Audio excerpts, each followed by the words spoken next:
Halo, selamat pagi pemirsa, apa kabar Anda hari ini? Senang sekali kami dapat menjumpai Anda dalam Berita Papua.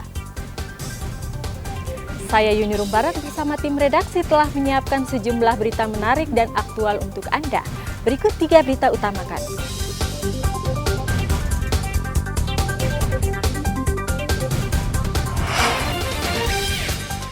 Menghindari jalan berlubang, seorang pemotor justru menabrak motor lain dari arah berlawanan. Penjual lontong dan buras terdampak beras makin mahal. Pencoblosan ulang digelar di 7 TPS Manokwari, Papua Barat.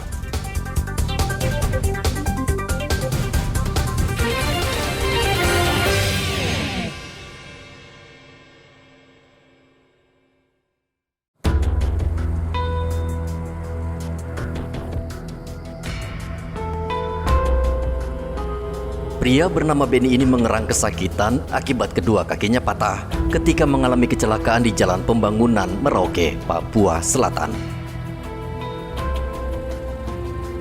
Ia menabrak seorang ibu yang sedang menggonceng anaknya dengan sepeda motor. Korban saat itu melaju dari Mopah Lama. Ia berusaha menghindari lubang, namun naas ada motor lain dari arah berlawanan sehingga tabrakan tidak bisa dihindari. Beni terlempar sejauh 30 meter. Kedua kakinya terjepit stang motor, sementara seorang wanita dan anaknya juga luka parah dan sudah dibawa ke rumah sakit. Polisi dan warga berusaha membantu korban karena sulit berjalan dan ia langsung dibawa ke rumah sakit. Oh, dia menghindari apa? Dia menghindari kolam yang sana. Kolam itu ya? Menghindari lubang yang di tengah jalan itu. Setelah kecelakaan yang menabrak mama dan bapaknya. Ya. Sementara korban ibu dengan anak itu sudah dibawa ke rumah sakit ya? Sudah ya. Di RSUD sebentar. Ya. Untuk yang korban ini kita nunggu medis karena bahannya patah, kita takut nanti kecelakaan nanti malah parah. Jadi kita nunggu. Jalan Pembangunan Merauke banyak berlubang. Pemerintah daerah didesak segera memperbaikinya karena membahayakan pengendara. Muhammad Ridwan melaporkan dari Merauke, Papua Selatan.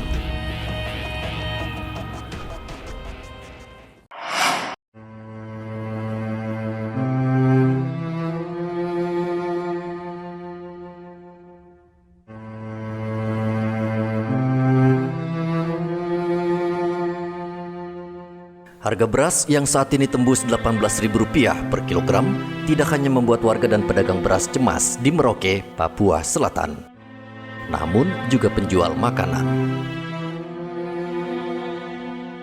Penjual lontong dan buras berusaha mencari akal untuk mengatur keuangan karena dagangan mereka untungnya semakin menipis akibat naiknya harga beras.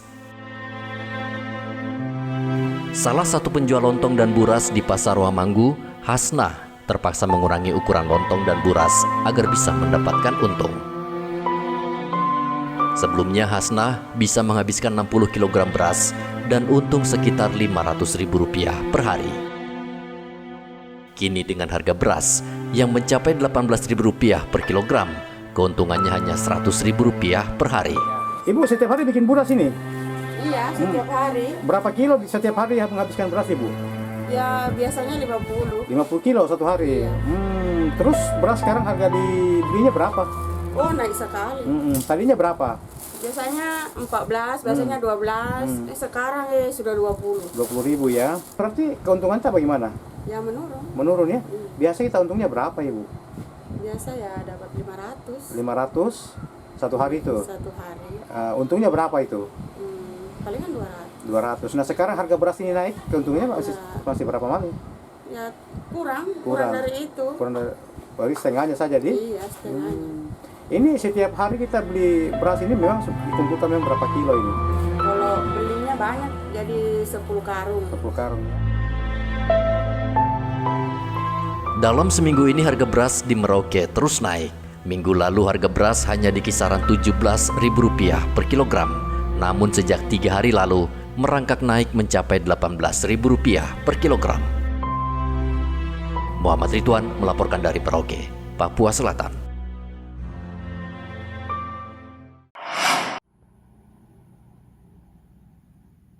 Dalam sepekan ini harga beras di Mimika tembus Rp17.000 per kilogram. Mahalnya harga beras disebabkan minimnya pasokan dari Pulau Jawa. Meski beras mahal, menurut pedagang tidak membuat penjualan menurun, namun tetap normal karena beras menjadi kebutuhan pokok. Kalau untuk kenaikan barang sekarang dari agen hari ini sudah mulai, hari Senin, diinfokan kemarin. Berarti sekarang di pengejarnya rata-rata Masih 17 gitu. 17 per kilo ini? Nah, masih 17. Jadi kalau kita mau ambil yang baru ini, bisa naik 18. Ada pandan, santap, itu yang agen, tapi kalau agen yang lain belum. Kadang karena berasnya kosong katanya, mereka belum ambil beras. Kalau mahal beras, mereka sesuaikan juga harga. Mau ambil juga harga di sana, mahal mau jual juga di sini. Mereka pikir juga begitu. Cuma satu agen saja yang datang. Tapi itu juga banyak mas. Beras naik. Setelah kenaikan harga beras, omsetnya bagaimana? Kalau omset ya agak menurun. Pemerintah didesak segera menurunkan harga beras sehingga tidak langka dan mahal. Igo Batmomolin melaporkan dari Mimika, Papua Tengah. Kita ingin kesulitan ini berubah menjadi kemudahan. Saya komit, saya siap melanjutkan semua strategi untuk menjaga demokrasi berjalan dengan baik.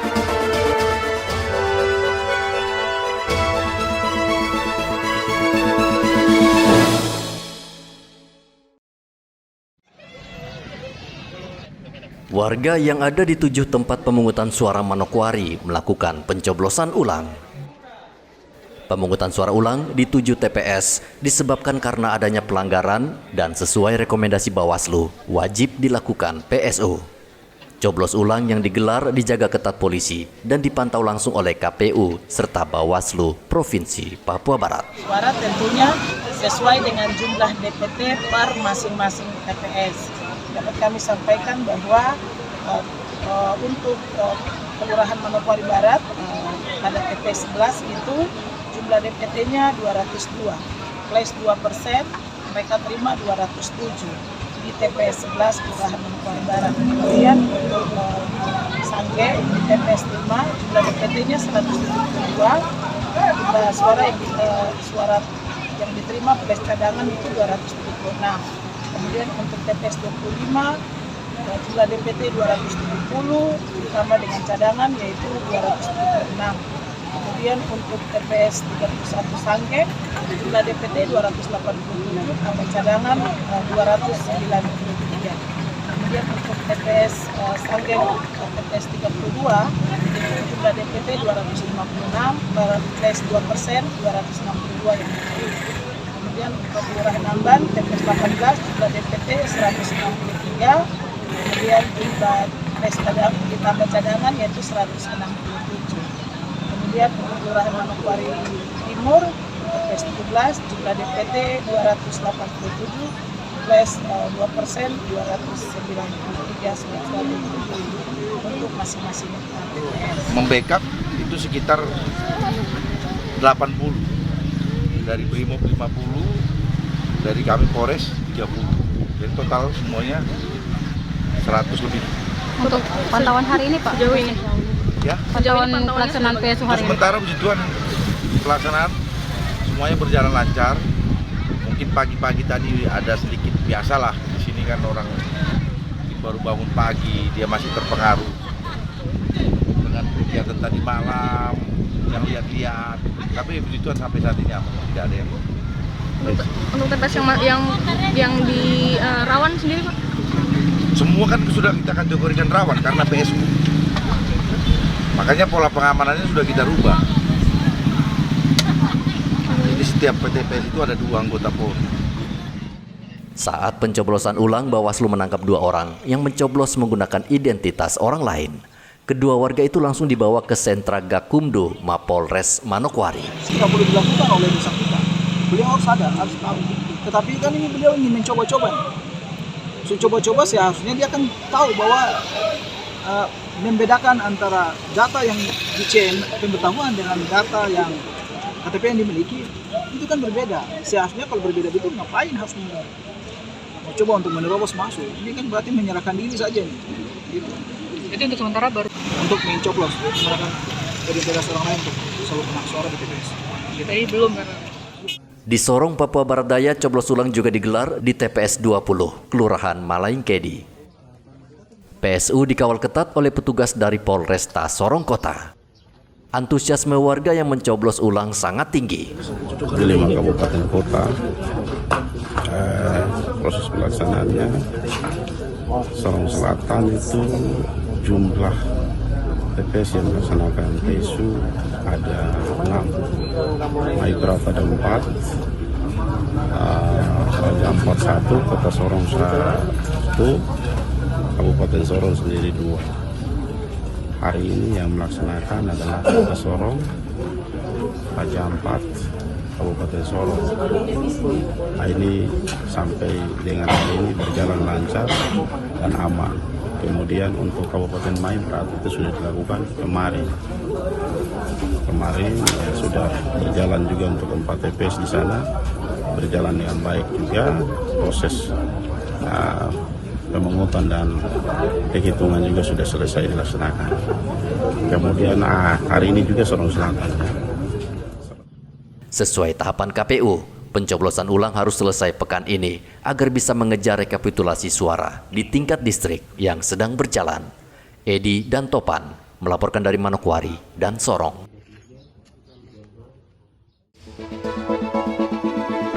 Kita ingin kesulitan ini berubah menjadi kemudahan. Saya komit, saya siap melanjutkan semua strategi untuk menjaga demokrasi berjalan dengan baik.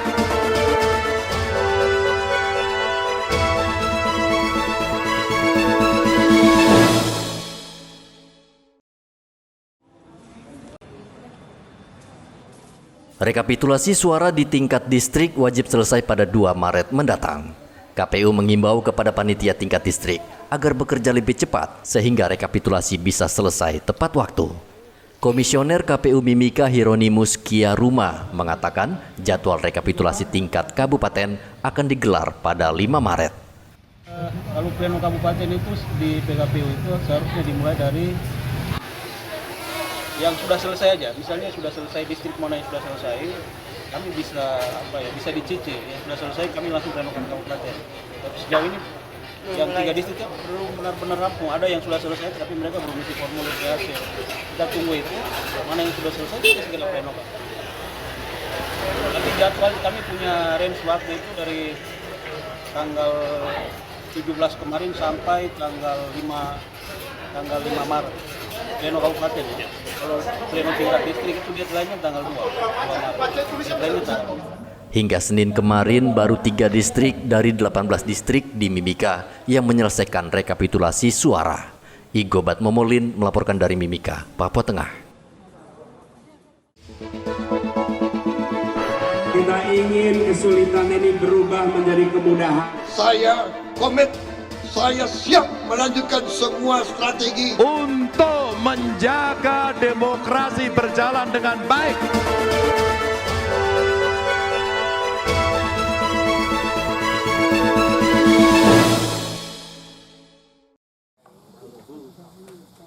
Dibanding pemilu 5 tahun silam, partisipasi pemilu tahun 2024 ternyata jauh menurun drastis berdasarkan rapat pleno penghitungan suara untuk distrik Merauke.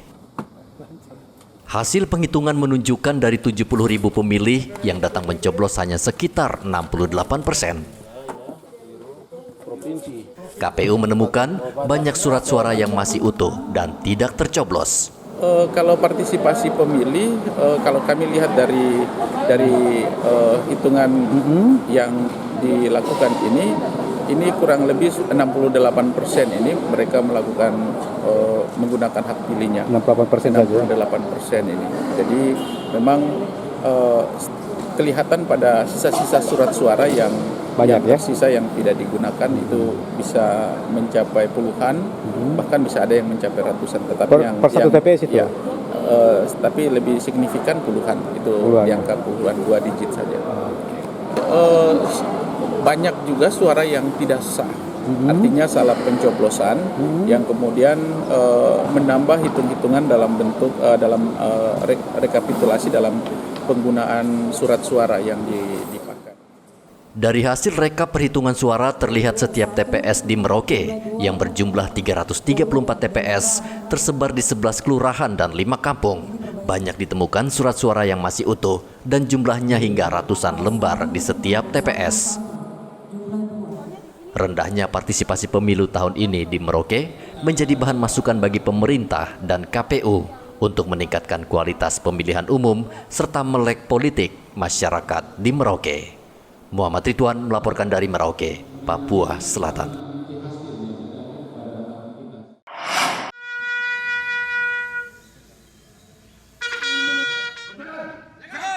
Lantamal 10 Jayapura meningkatkan patroli untuk mengantisipasi gangguan keamanan dan penyelundupan barang-barang ilegal.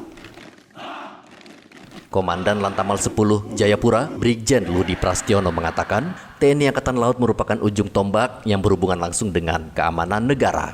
Karena Pangkalan TNI Angkatan Laut merupakan ujung tombak dan lini terdepan yang langsung berhubungan dengan masyarakat di daerah. Sehingga diharapkan keberadaan pangkalan hendaknya dapat memberikan kontribusi nyata bagi pengembangan dan pembangunan daerah setempat, khususnya pada aspek kemaritiman atau sektor kelautan.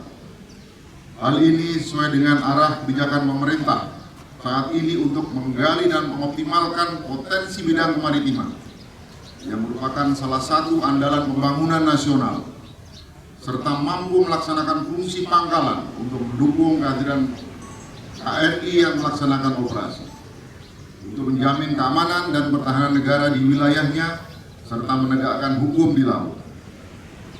Demikian juga dengan satuan kapal patroli yang adalah satu satuan kerja di bawah Lantamal 10 yang bertugas dalam melaksanakan pembinaan kemampuan dan kemampuan tempur unsur-unsur organiknya agar mampu melaksanakan operasi keamanan laut serta penegakan hukum di laut untuk mengantisipasi setiap ancaman, gangguan keamanan laut dan melaksanakan SAR di wilayah kerja Lantamal 10. Harapannya melalui peningkatan patroli, TNI mampu mencegah gangguan keamanan seperti pencurian ikan, penambangan ilegal, perambahan hutan, penyelundupan narkoba, dan manusia. Hendra melaporkan dari Kota Jayapura, Papua.